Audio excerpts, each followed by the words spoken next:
Salut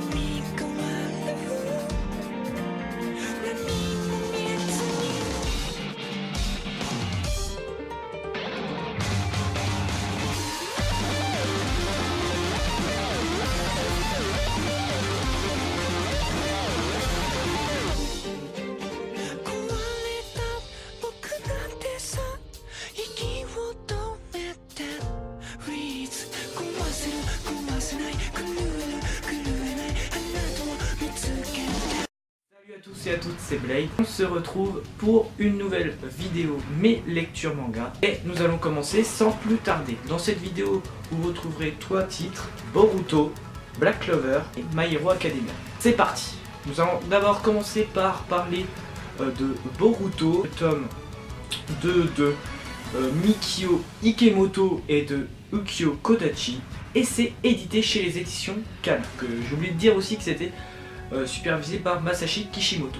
Ce tome qui a été très bon, tout comme le tome 2, tout comme le premier tome, mais voilà, c'est la lecture qui m'a le moins plu, même si j'ai beaucoup aimé, parce que en fait dans ce tome là c'est toujours la reprise du film en fait, et vu que j'ai vu le film, je sais ce qui va se passer, donc ça va se terminer au tome 3.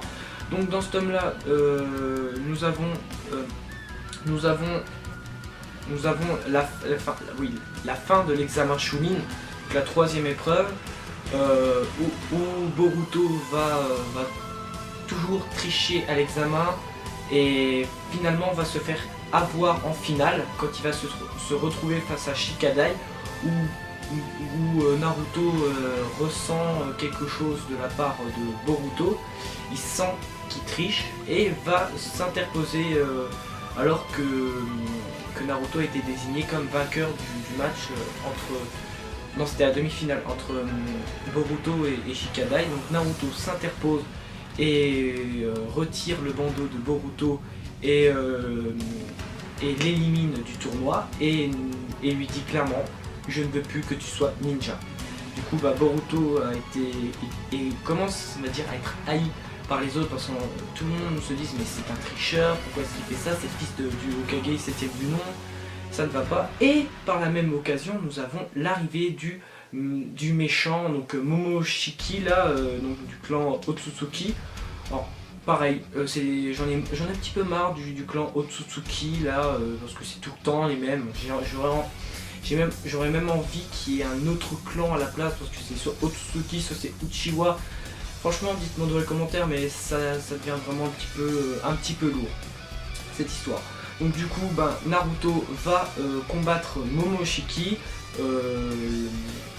l'endroit va être totalement rasé et Naruto va sauver Boruto d'une attaque spéciale et va confier son fils à Sasuke, qui va le prendre avec Sarada, les emmener ailleurs pendant que Naruto protège la population, et va finalement se faire va se faire capturer par Momoshiki, va être emmené. Vous savez, par contre j'ai bien aimé, c'est l'endroit en fait, c'était lors de la bataille finale, vous savez, quand il y a eu Madara Jinchuriki qui a affronté Naruto Sasuke, donc c'est l'endroit là où il y a l'arbre divin.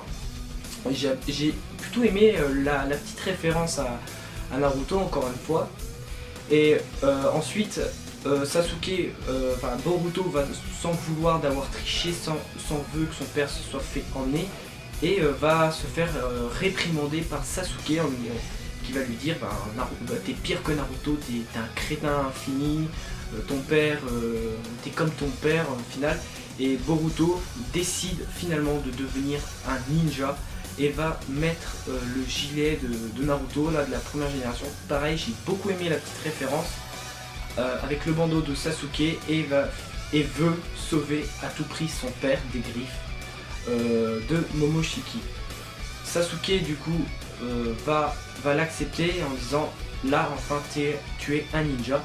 Et Boruto et Sasuke vont avoir l'aide des autres Kage, qui se disent: on va pas laisser l'Hokage se faire emmener, se faire tuer, nous allons venir avec vous, c'est notre rôle des Kage de venir en aide à notre collègue. Ensuite voilà, ils se mettent en route Bon, il y a les au revoir avec Hinata, qui d'ailleurs, petite référence, Hinata qui voit maintenant, qui voit Naruto en Boruto, ça fait plaisir. Et ils se mettent en route pour le site de l'Astre Divin, non pas l'Astre Divin, le site de l'Arbre Divin, pardon. Et voilà, et j'ai aussi apprécié il y a la réconciliation entre Boruto et Naruto. Donc je vais pas vous le dire, mais c'était vraiment sympa parce que finalement les deux se réconcilient. Naruto qui s'excuse de ne pas avoir tenu son rôle de père à cœur, enfin vraiment bien, parce qu'il savait pas s'y prendre, vu que Naruto n'a pas vraiment connu son père, hein, il l'a juste vu pendant la guerre, et il l'a pas eu toute sa vie, voilà, donc il sait pas ce que c'est qu'avoir une famille, que tenir un rôle de père. Et Boruto va affronter Momoshiki qui, malgré avoir été vaincu par les Kage, absorbe le pouvoir de son collègue Kinshiki et va être juste super puissant et va se préparer à affronter Boruto et Naruto puis Sasuke à la fin du tome. Je vous montre. Voilà. Mais voilà. C'est tout pour Boruto. Ensuite, on va passer à quelque chose d'encore plus lourd, My Hero Academia de Koei Horikoshi, et c'est édité chez les éditions Kiyun. Dans ce tome-là, rien à dire. Contrairement à Boruto où j'ai trouvé quand même quelques défauts, My Hero Academia a été juste excellent ce tome 10. Je vous conseille à mort. Nous avons Bakugo qui s'est fait capturer à la fin du tome 9, mais qui a été enlevé vraiment, c'est-à-dire que les méchants ont réussi à s'échapper. Les élèves de UA, enfin les élèves de la classe A et B, ont réussi à sauver Fumikage qui lui aussi avait été enlevé. Ensuite, du coup, Midoriya, donc Izuku, s'en veut de ne pas avoir réussi à sauver Bakugo. Du coup, avec l'aide de Tenya, l'autre je ne sais plus, j'ai oublié son nom là, qui a les cheveux rouges là, qui est un des premiers potes de Bakugo. Il y a qui je sais plus. L'autre meuf, la grande Black, là, pas la Black, mais je vais essayer de vous montrer là. J'ai oublié son nom, je suis désolé. J'ai oublié son nom, donc dites-moi dans les commentaires. Et Shoto vont, malgré au départ le désaccord avec Tenya qui ne voulait pas, qui reconnaît l'action de Izuku et des autres à vouloir sauver Katsuki, à celle où il a voulu protéger, enfin où il a voulu venger son frère quand il affrontait Stain. Ensuite il y a eu, ils sont finalement arrivés à un accord et vont se mettre en route, donc ils vont se déguiser pour essayer d'infiltrer la base des super vilains pendant que Katsuki se révolte et il dit clairement que son but c'est de devenir le prochain All Might. Et franchement, j'ai pensé que Bakugo allait sombrer. Je pensais vraiment que ça aurait été, vraiment pas mal, vraiment intéressant de voir Bakugo sombrer dans les ténèbres, vu que c'est un personnage assez énergique, mais tout de même ça reste sympathique, mais ça aurait vraiment, je pense, ça aurait vraiment été quelque chose de bien de voir Bakugo sombrer dans les ténèbres. Puis on a l'arrivée des super vilains, enfin des super vilains. Puis on a l'arrivée des super héros, des meilleurs super héros comme All Might, Gran Torino et tous les autres, donc, dont le prof de stage de Bakugo, pour affronter les super vilains. Bon, les super vilains dont Tomura vont se faire battre assez facilement, et on va avoir l'arrivée de notre méchant principal, All for One. C'est juste ultra lourd, All for One qui arrive et qui pète tout. On voit directement sa puissance et il arrive vraiment à battre la moitié des héros sur place. Il les a vaincus en 10 secondes et à arriver à faire flipper Shoto, non seulement Izuku, ça m'étonne pas, mais il arrive à faire flipper Shoto. C'est que c'est pas rien, parce que Shoto c'est un mec super puissant pour un gamin, mais même Shoto est a vraiment peur de cet ennemi qui est juste surpuissant. et juste la fin du tome qui annonce la lourdeur du prochain tome avec l'affrontement avec All Might. On va voir l'affrontement, c'est juste ultra lourd, mais vraiment ultra lourd. Tout le monde ça, mais My Hero Academia c'est clairement ça prend vraiment une direction mais de fou, mais vraiment de fou. J'adore. De plus en plus My Hero Academia, j'aime beaucoup. Donc je vous conseille fortement My Hero Academia. On passe maintenant à Black Clover, manga de Yuki Tabata, et c'est édité chez les éditions Kazé. Ce tome a été très bon. Très bon, comme d'habitude. Nous avons la fin. Nous avons eu la fin dans le tome précédent, la fin de l'affrontement avec l'œil maléfique. Et Asta a été convoqué par l'empereur mage pour soutirer des informations à 2 ennemis qui ont été capturés. Donc on l'a vu à la fin du tome 6, qui ont été capturés par le capitaine du taureau noir, donc Yami. Et ils vont finalement arriver à soutirer des informations. Et on va apprendre qu'il y a un traître parmi les capitaines. Je ne vais pas vous dire qui c'est, mais c'est juste ultra stylé. On ne s'y attendait pas. Et franchement, c'est lourd. C'est lourd. Parce que on ne sait pas trop pourquoi est-ce qu'il a fait ça, les raisons du pourquoi.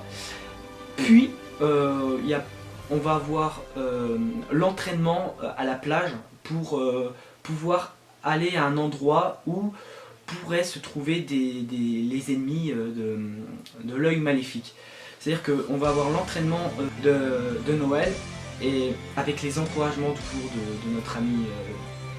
de notre ami Asta. Donc voilà, on sait tous qu'elle est amoureuse d'Asta, ça ce n'est pas nouveau. Et ça se voit, je trouve, de plus en plus, notamment quand il y a la mère, enfin quand il y a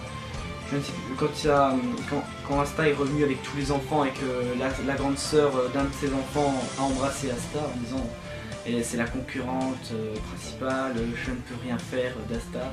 Du coup qu'il a embrassé et que Noël a été très mal à l'aise, ça m'a fait juste rigoler. Donc Noël va finalement réussir à maîtriser son pouvoir grâce à l'aide d'une nouvelle amie et l'aide d'Asta, et vont arriver à l'endroit où ils devaient se rendre, et ils vont finalement s'entraîner dans un jeu de combat où le but c'est de gagner en fait pour avoir l'objet que veulent l'œil maléfique. Et c'est juste stylé parce que lors du combat, mais sauf que comment dire, mais lors on va dire de la fin des affrontements, nous avons l'un des membres qui a réussi à s'infiltrer dans le dos même de Yami, qui n'a rien remarqué, qui est en train de regarder ses élèves combattre, arrive pour foutre la merde, et ça a l'air juste stylé. Et je pense qu'au prochain tome, donc les membres, les 2 équipes vont devoir s'allier pour vaincre ce membre de l'œil maléfique, et vraiment c'est juste ultra lourd. Donc Black Clover, même si vous dites ouais c'est copier-coller de Naruto, ça prend vraiment une autre direction. L'auteur commence vraiment à élever son univers, on va dire, et c'est juste ouf. Même si t'as toujours des petites références au classique, mais c'est obligé, ça reste pour moi très bon, et vraiment je vous conseille à fond de vous y mettre à Black Clover. Toutes les planches sont magnifiques, si ce n'est pas déjà fait. C'est tout pour cette vidéo Mes lectures manga. Laisse un commentaire si ce n'est pas déjà fait, abonne-toi, et on se retrouve très vite pour une prochaine vidéo. Allez, Jana!